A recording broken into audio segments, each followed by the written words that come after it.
Your health is our priority. A supplement can give your body the boost it needs to stay on track. Ask our team about Solutions RX today. And welcome back to the Livingston Parish News Weekly Show. This is Group Therapy. It's where we sit down as a staff and talk about what's going on in Livingston Parish. I am joined today by a man. I'm going to let him introduce himself real quick. Go ahead, sir. Hey, this is David Gray, lifestyle editor with the Livingston Parish News. And you will all notice that we are missing the sports editor, Rob DeArmond. He is on vacation. He is a traitor. He will be punished when he comes back. I hope he listens to this and knows, so he'll be stressed out his entire vacation. But no, now is the best time for a sports writer to go on vacation. We're kind of in between those summer sports and the start of football. And boy, Rob works hard. And I gave you the same grace. But Rob does work hard, so he earned that time off. So we'll you be getting one soon. No. So we do appreciate all of Rob's hard work, and we hope he enjoys his vacation. So it's just going to be David and I talking today. Going to be a quick show, but a lot to run through. So first and foremost, we do want to talk about. It's been 5 years. It's hard to believe time flies, but it has been 5 years since a very tragic incident that occurred in Baton Rouge that left several officers wounded and killed several others. And there was a celebration of life, but also a remembering the fallen type of event in Baton Rouge. And there was an event here locally, I think that has extended into Baton Rouge, trying to put officer safety first. And so first and foremost, David, kind of walk us through not necessarily what happened 5 years ago, but how we are remembering these folks and then the event that came with it.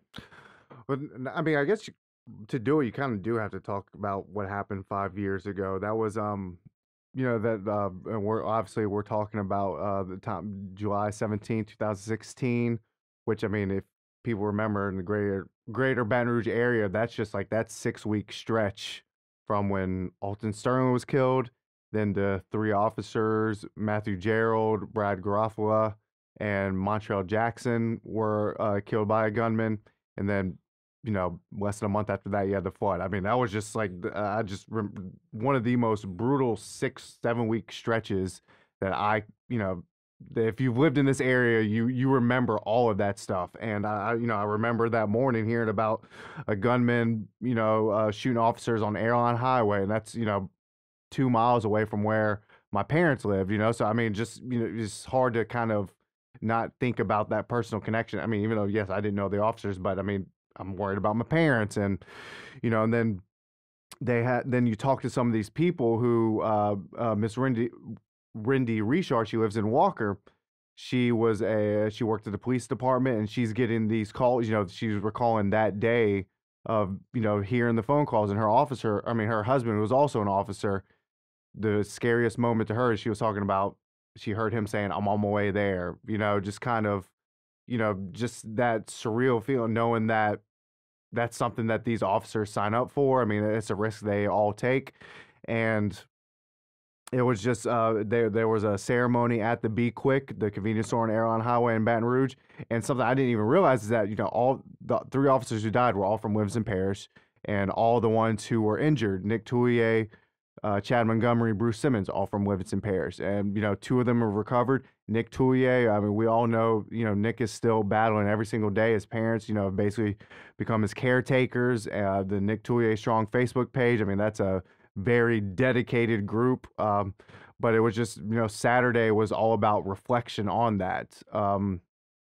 The former police chief Jeff LaDuff in Baton Rouge, he spoke. I mean, he gave some very powerful testimony. Talked about Montreal Jackson, how he gave him the single best answer. That's what I started my story with.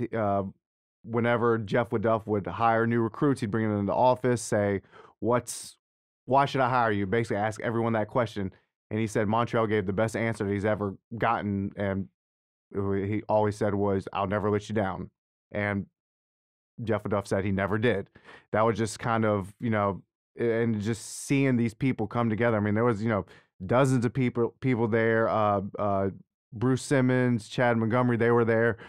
you could see the tattoo that Chad Montgomery got on his right forearm. It has the date above an American flag, July 17th, 2016. So I mean, it was just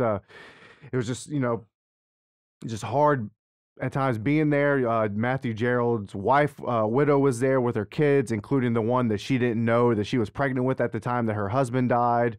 I mean, just it's something that it was 5 years ago, but it's still happening to these people to this day. Which I mean, that's really to me the part that just sticks out the most.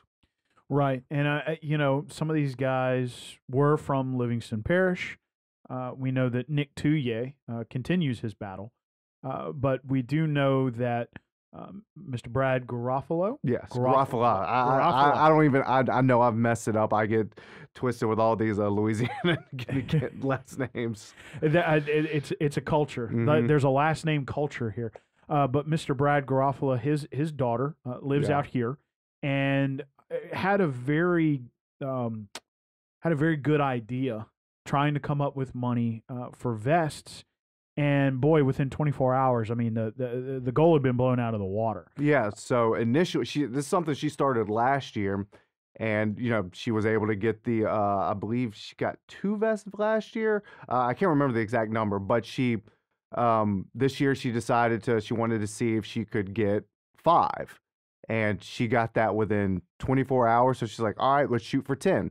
So Friday, the 16th, Friday, July 16th, she was at just over $10,000, and then after the day after the anniversary, she had surpassed the $15,000 needed to buy these Angel Armor vests, and it was just talking to her. She was just you could hear the passion that she had about it. She this is obviously something that affected her greatly. She was 15 years old when her father died. So I mean, he missed out on all the high school stuff, prom, graduation, all of that stuff. So this is just something that she's just taken on herself to do, and she says she wants to make it an annual thing to do in his honor, just her way of just remembering him. And like I said, she passed the goal. As soon as the day after the anniversary, she passed the goal, and she's going to be able to do this, and she wants to do it every year. And she also talked about she doesn't want other families to go through the same thing she went through. And she said her father was wearing a vest, but not one of these. And these Angel Armor vests are $1,500 a piece.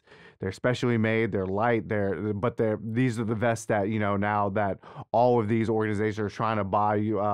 We've done the stories on Officer Levi, the young boy from Watson who raises money to buy these Angel Armor vests because they make a difference. They could be the difference between life and death. And just seeing the community rally behind her, and rally behind all the people who lost someone that day. I mean, not just her. Like I said, Desha Gerald, the widow of Matthew Gerald, who died.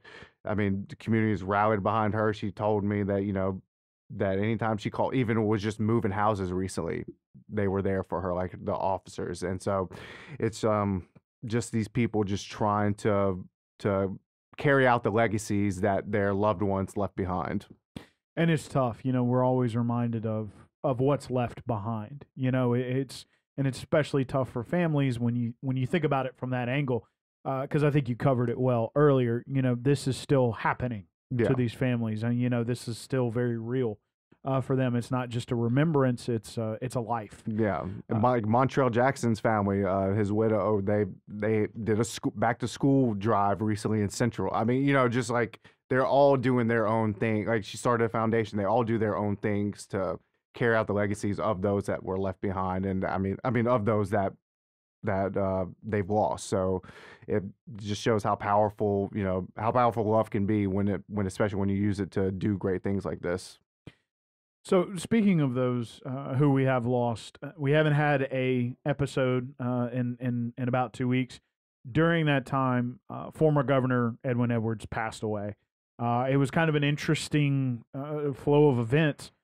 Suddenly in sort of a very nonchalant way, and of course him being the ever witty, ever sharp Edwin Edwards, just said, look, I'm putting myself in hospice care. It's just a precaution so I don't put myself on my family. Yeah. Not a whole lot of pomp and circumstance to it, which was a little strange for him.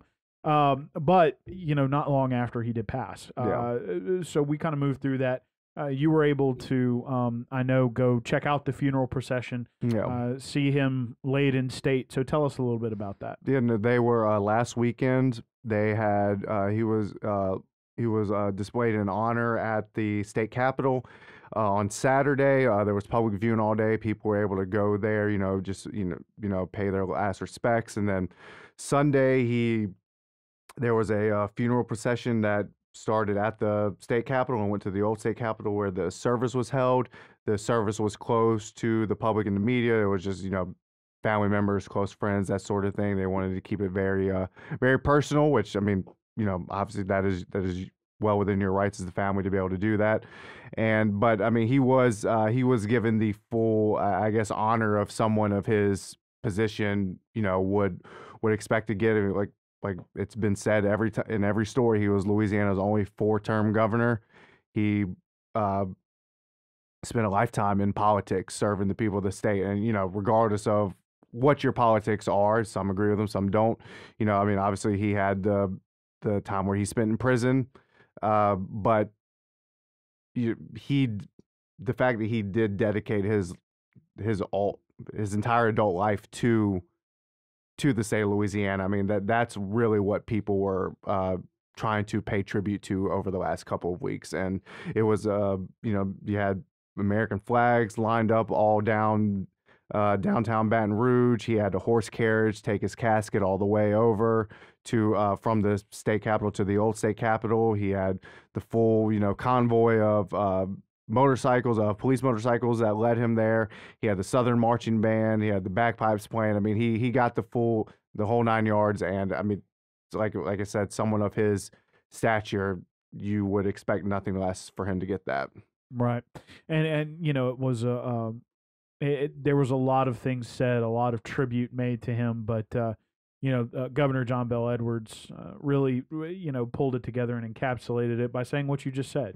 He was a son of Louisiana. That was the quote that just stood out. The son, I mean, truly was. I mean, a son of Louisiana. So getting on to some more unfortunate news. Unfortunately, I hate to use the double there, but it is unfortunate. Delta. There we go.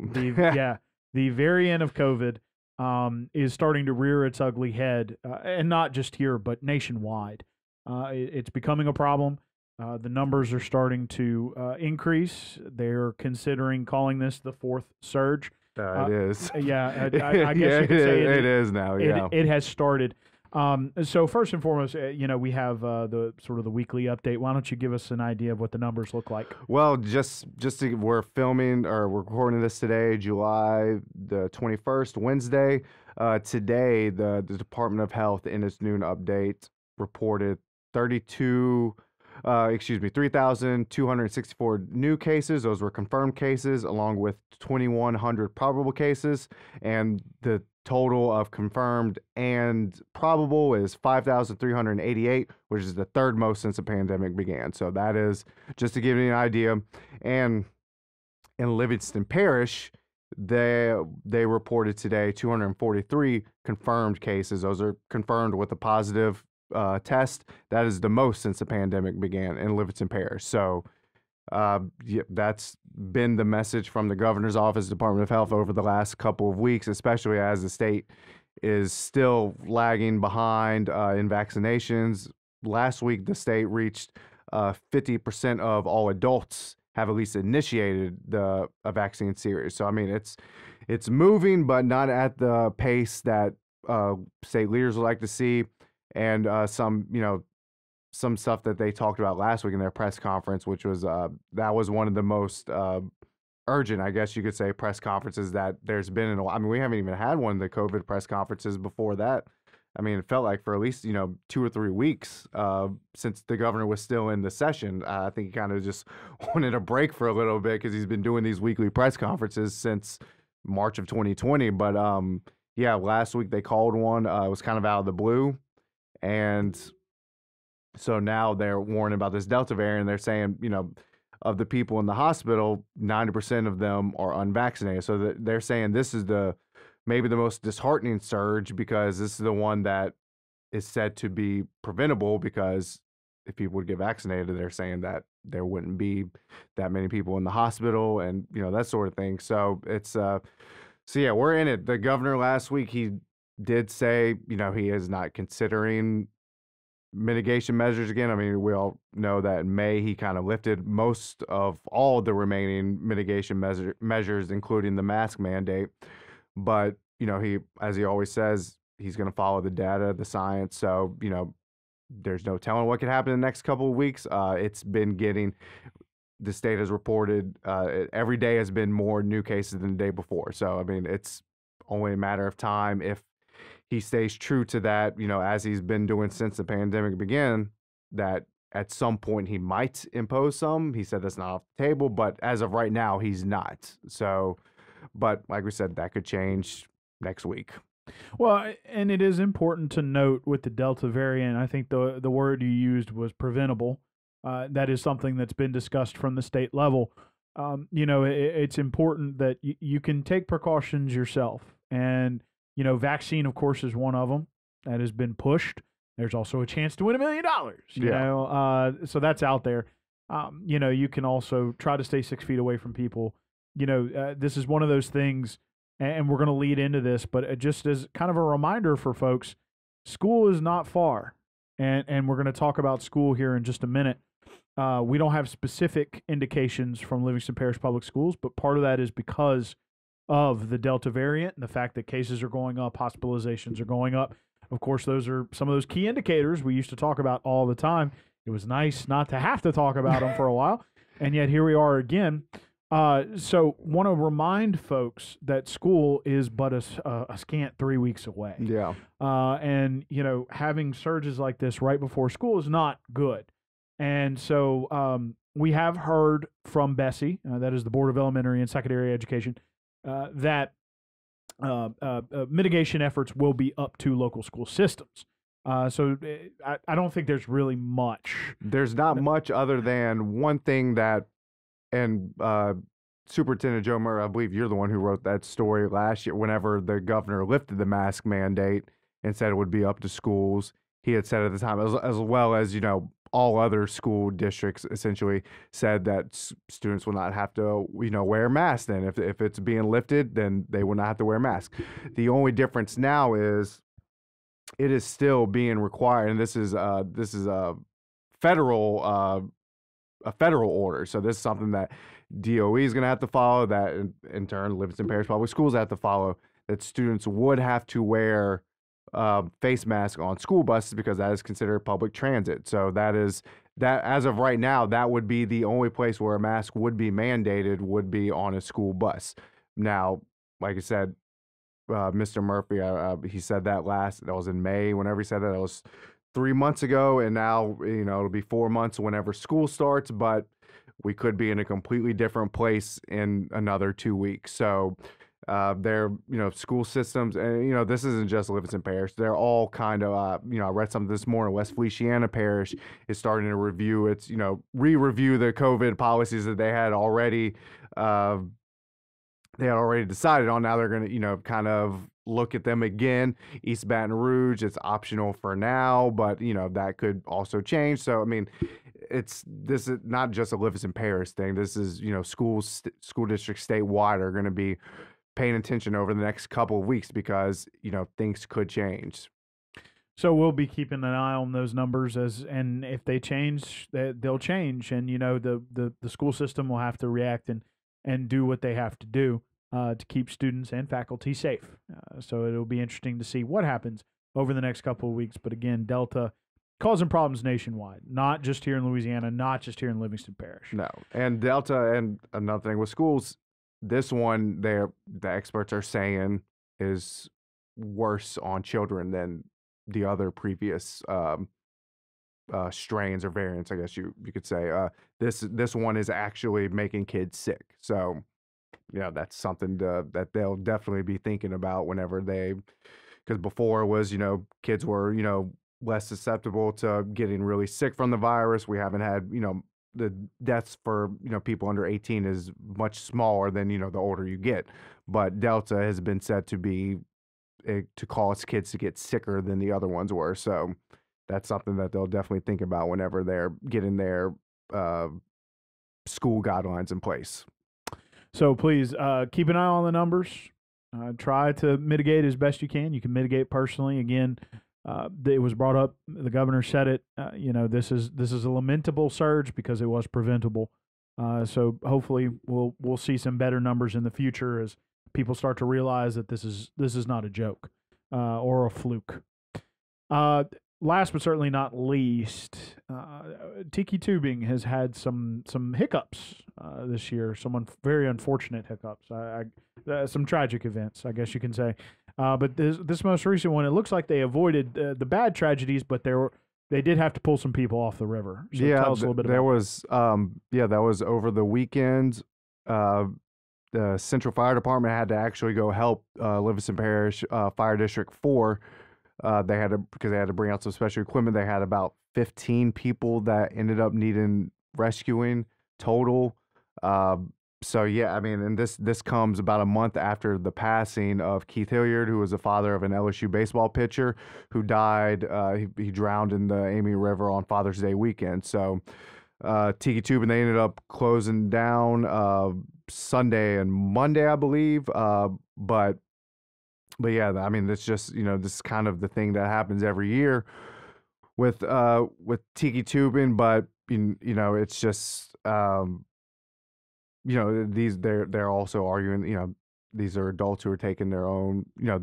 They're taking a chance out there by going Tiki Tubing. So I mean, it's just it's a tough situation, especially because Tiki Tubing is such a fun recreational activity, but there's also these risks with the Amy River, especially with all the water we've been getting in recent weeks, because it just seems like it's been raining every single day for the last 3-4 weeks. So I mean, it's just making that current stronger, and in some cases dangerous. So I mean, it's just one of those situations where you don't really know what the answer is, because don't want to tell a business that they can't operate, but at the same time there's this public safety issue that is obviously coming. So we'll see if anything is done about that in next few weeks. Yeah, I was told by the parish that there are issues, but their hands are tied for certain parts of this. Yeah. And they would have to change how they determine when they close waterways. They would have to change that based on high water and extra currents, as you mentioned. So it'll be interesting to see where the parish goes forward from this, the state, et cetera, because most of those a lot of times the Livingston Office of Homeland Security makes that determination after a heavy rain. We're closing the waterways. So it'll be interesting to see if it comes from them or somebody else. But as of now, actually, I saw on Facebook that Tiki Tubing had closed. I believe it was yesterday and today, due to continued rains, and the water had just gotten too high for them to stick people on the river. So, Mr. Gray, we appreciate you taking the time today. Yes. Again, Rob, you trader. Hope you have a good vacation. Have fun, Rob. Yeah. Please try to enjoy yourself. So, go ahead and introduce yourself, sir. It's David Gray, lifestyle editor with the Livingston Parish News. And my name is McHugh David, publisher and editor of the news. Appreciate you guys joining us today for the Livingston Parish News Weekly Show. This is Group Therapy. It's where myself and usually two editors, as mentioned, Mr. Rob's on vacation, we sit down and talk about what's going on in Livingston Parish. Please remember the news is on Facebook, Twitter, LinkedIn, Instagram, and YouTube. We are once a week in print on Thursdays at $7 a month to get that in your mailbox. We're also online, www.livingstonparishnews.com. We do hope you guys have a great day, and we will see you next time.